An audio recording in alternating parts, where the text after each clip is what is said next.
Imagine standing atop a weathered hill in central Italy nearly 3,000 years ago. Below, a modest river winds through forests of oak and beech before disappearing toward the shimmering Mediterranean. Smoke curls gently from a handful of thatched huts. Shepherds guide their flocks across open meadows. Traders follow dusty footpaths. And no one looking upon this quiet landscape would imagine that it would one day command an empire stretching from the Atlantic Ocean to the deserts of the Middle East. Yet history often begins in places that appear utterly ordinary. Long before marble forums, triumphant legions, and mighty emperors, Rome was simply one settlement among countless others. It possessed no great wealth, no magnificent monuments, and no obvious destiny.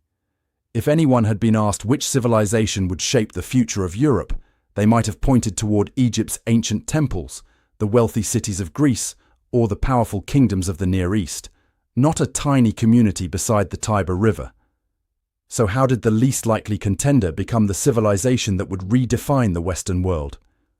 To answer that question, we must travel even further back, to a time before Rome had a name, before its legends were told, and before its people imagined themselves as anything more than survivors in a changing world. Several centuries before Rome's traditional founding date of 753 BC, the Mediterranean had already witnessed the collapse of an entire age.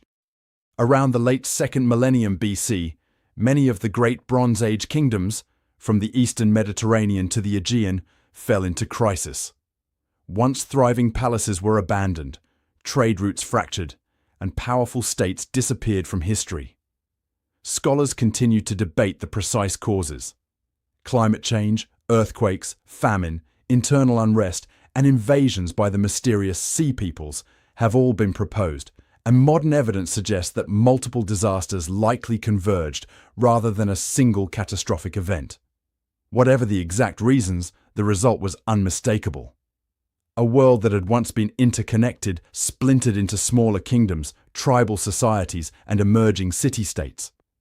In the centuries that followed, entirely new civilizations began to rise from the ruins. One of those regions was the Italian peninsula. At first glance, Italy hardly seemed destined for greatness. Unlike Egypt, it possessed no mighty river that flooded with predictable abundance. Unlike Mesopotamia, it lacked vast, fertile plains capable of supporting enormous populations. Its landscape was fragmented by mountains, forests, and rugged coastlines. The Apennine Mountains stretched like a spine from north to south, dividing communities while also providing natural defenses. Fertile valleys lay scattered between hills, encouraging the growth of many independent settlements instead of a single unified kingdom.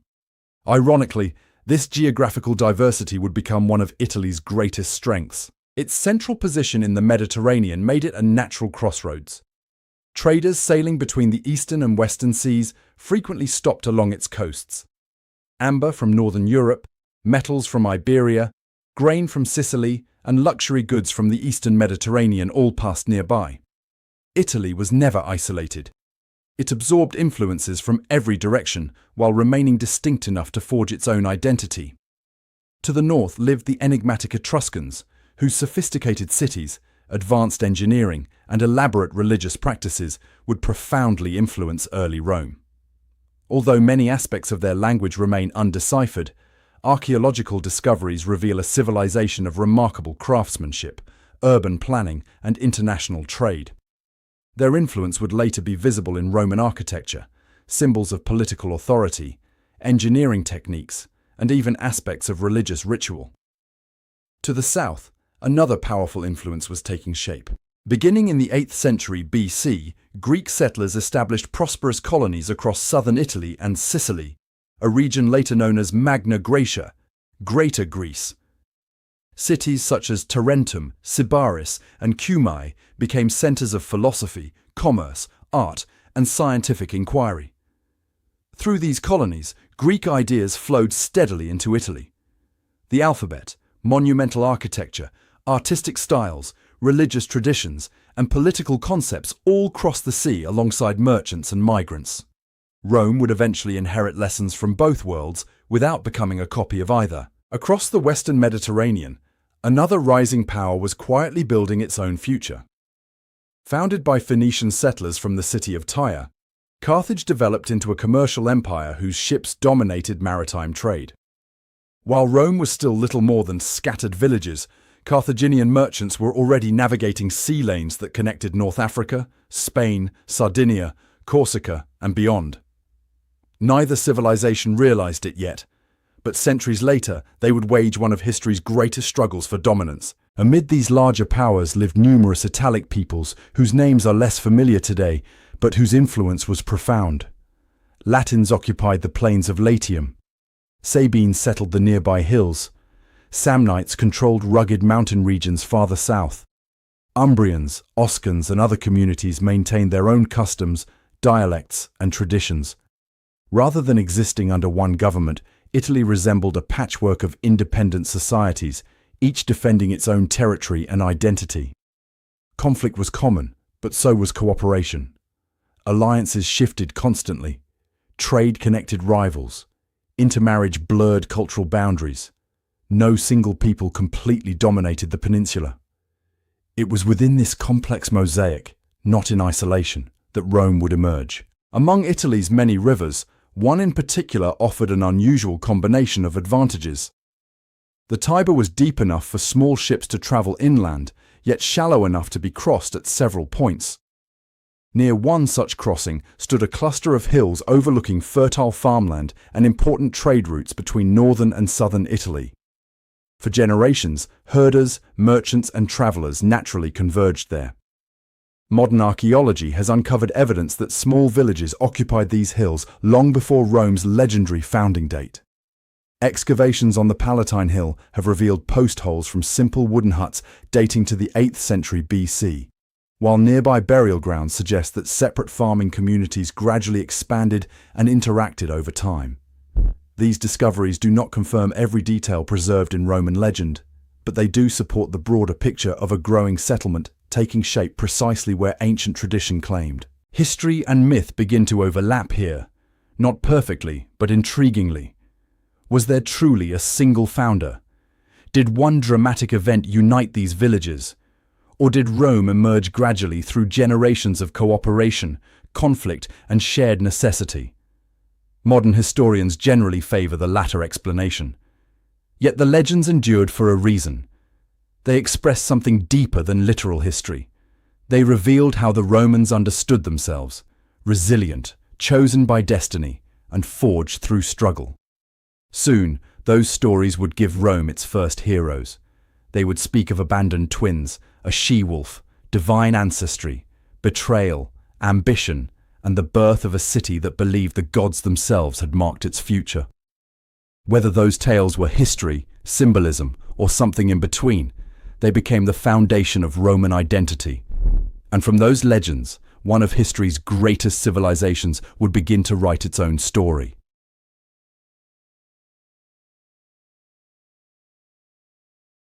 Every civilization has an origin story. Some begin with a battle, others with a migration or a revolution. Rome chose something far more memorable, a tale of abandoned children, divine ancestry, and a wolf that became the most enduring symbol of an empire. But beneath the legend lies a fascinating question. If Rome's story began with myth, where does history actually begin? To answer that, we must enter a world where memory, religion, and politics were inseparable. For the Romans, legends were never simply entertaining stories. They explained why Rome deserved to rule, why sacrifice mattered, and why destiny seemed to favor their city. Even centuries later, emperors would trace their authority back to these ancient tales. Yet modern archaeology paints a more complex picture, one that neither entirely confirms nor completely dismisses Rome's traditions. The truth lies somewhere between them. Long before Romulus and Remus entered Roman imagination, another hero was said to have carried Rome's future across the sea. His name was Aeneas. According to Roman tradition, Aeneas was a Trojan prince who escaped the destruction of Troy after the famous war immortalized in Greek poetry. Carrying his elderly father upon his shoulders and leading his young son by the hand, he fled the burning city while his homeland disappeared behind him in flames. After years of wandering across the Mediterranean, Aeneas eventually reached the western shores of Italy. There, according to legend, his descendants founded a royal line that would ultimately produce Rome itself. Centuries later, The poet Virgil transformed this tradition into the epic Aeneid, written during the reign of Augustus. The poem linked Rome directly to the heroic age of Troy, giving the empire a noble ancestry equal to that of the Greeks. Modern historians, however, view this connection differently. No archaeological evidence supports a literal migration of Trojan survivors to Italy on the scale described in legend. Instead, most scholars see the story as political mythology, an elegant way for Rome to connect itself to the prestigious world of Greek epic while emphasizing themes of endurance, sacrifice, and divine destiny. Whether historically true or not, the story fulfilled an important purpose. Rome believed it had inherited not only the legacy of Troy, but also a mission to build something greater. Several generations after Aeneas, according to Roman tradition, another drama unfolded. This one would become far more famous. The twin brothers Romulus and Remus were said to be descendants of Aeneas through the royal family of Alba Longa. Their grandfather, King Numitor, was overthrown by his ambitious brother Amulius, who feared that Numitor's descendants might one day reclaim the throne. To eliminate that possibility, Amulius ordered the infant twins to be abandoned beside the Tiber River. It was a sentence of death. But nature intervened. As floodwaters receded, the basket carrying the children became lodged near the foot of the Palatine Hill. There, according to legend, a she-wolf discovered the crying infants and nursed them until a shepherd named Faustulus found and raised them as his own. Few images have become more closely associated with Rome than that of the Capitoline wolf sheltering the twins beneath her watchful gaze. Even today, statues of the scene appear throughout Italy and around the world. Yet historians remain cautious. The famous bronze wolf displayed in Rome was long believed to be Etruscan, dating to the early centuries of the city. More recent scientific analyses suggest that the sculpture itself may actually have been created during the medieval period, while the figures of the twins were added later during the Renaissance. The symbol remains powerful, but its history is almost as complicated as the legend it represents. Some scholars also note that the Latin word lupa could mean both she-wolf and, in certain contexts, a prostitute, leading to speculation that the original story may have referred to a human caretaker whose memory gradually evolved into something more mythical. The uncertainty reminds us that legends often change over time, shaped by the generations who tell them. As adults, Romulus and Remus supposedly discovered their true ancestry, restored Numitor to his throne, and decided to establish a new settlement near the place where they had survived as infants. It should have been a triumphant beginning. Instead, it became Rome's first tragedy. The brothers disagreed over which hill should become the center of the new city. In keeping with ancient religious customs, they sought guidance through augury, the interpretation of birds as signs of divine will. Remus claimed the gods favored him. Romulus insisted the omens supported his own claim. The dispute escalated until, according to tradition, Romulus killed his brother. Ancient authors preserve different versions of the story. Some describe a heated argument. Others portray Remus mockingly leaping over the unfinished city walls, provoking Romulus into a fatal act of rage. Whatever the details, the lesson remained constant. Rome was born through sacrifice. Power demanded a price. And loyalty to the city would ultimately outweigh loyalty even to one's own family. The symbolism was unmistakable. For generations of Romans, the story reinforced the belief that the survival of the state stood above individual ambition. Tradition places Rome's founding on 21st April 753 BC, a date carefully calculated by later Roman scholars and celebrated annually as the city's birthday. Modern archaeology cannot confirm that a single dramatic founding ceremony took place on that exact day. But remarkably, excavations do reveal something significant. Across the Palatine, Capitoline, Quirinal, Esquiline, and neighboring hills, archaeologists have uncovered evidence of scattered villages dating to roughly the 8th century BC. Simple, circular huts, storage pits, defensive ditches, and early cemeteries indicate that independent farming communities gradually expanded until their boundaries began to overlap. Rather than appearing overnight, Rome seems to have emerged through the slow union of neighboring settlements. This process makes practical sense. A larger community offered better protection against raids. It encouraged trade. It pooled labor for construction. It strengthened religious ceremonies that brought different clans together. Over time, several villages became one city. The legend of Romulus may therefore preserve a symbolic memory of unification, rather than a literal account of a single founder. History and mythology, rather than contradicting one another, may simply be describing the same transformation through different languages. The earliest Romans lived modest lives. Their homes were built from timber, clay, and straw. Families cultivated barley, wheat, beans, and grapes, while raising sheep, goats, and cattle. Hunting supplemented their diets, and the surrounding forests provided wood for fuel and construction. Life revolved around the household. The family was not merely a social unit, it was the foundation of Roman society. At its head stood the paterfamilias, whose authority extended over property, religion, and family affairs. This tradition of disciplined household leadership would later shape Rome's political culture, where order, duty, and hierarchy became defining values. Religion touched every aspect of daily existence. The earliest Romans believed divine forces inhabited rivers, forests, hills, and fields. Before planting crops, beginning journeys, or declaring war, they sought the favor of the gods through rituals and sacrifices.